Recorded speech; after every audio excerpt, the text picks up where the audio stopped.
Okay, I just wanted to do a quick video on how to replace golf shoe spikes for those of you who have never done it. So this is actually my first time to do it, so I learned a few things, and I don't know how much of this is out there on YouTube, but I just thought it might be worth to share. So as you can see here, out of these 7 golf spikes, I've replaced 5, but actually I had already replaced the other pair, so I've done 12 so far, and I learned a few things, so I wanted to share what I learned. If you're going to replace your golf shoe spikes, you need this tool. Let's call it a golf spike shoe remover tool.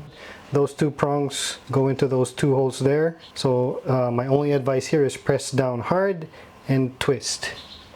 Make sure you get a good grip and it should come right off. Before you put in the new spikes, make sure you clean the inside of that, whether you use a toothpick or anything with a sharp point, really, just to get into those nooks and crannies. Make sure any of that dirt or grass is removed.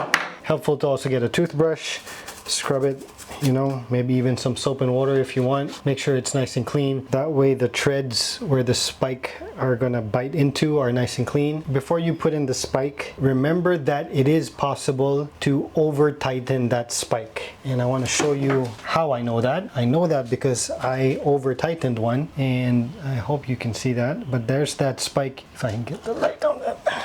So I'm not sure if you can see that, but if you take a close look at the middle part, I actually broke the center part.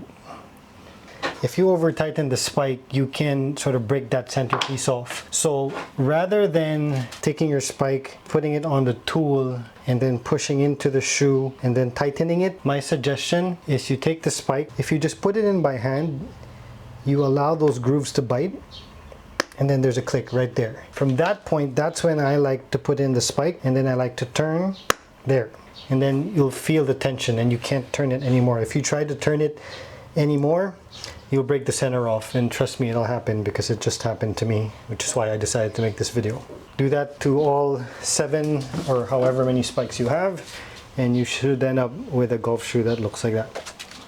These are the golf spikes I got, and this is the tool that I got. I got both of these from Empire Golf, but I'm sure they're available anywhere. Empire Golf is where I also got my FootJoy Traditions, which I really like. Whatever spike or tool you get, I think the procedure is the same.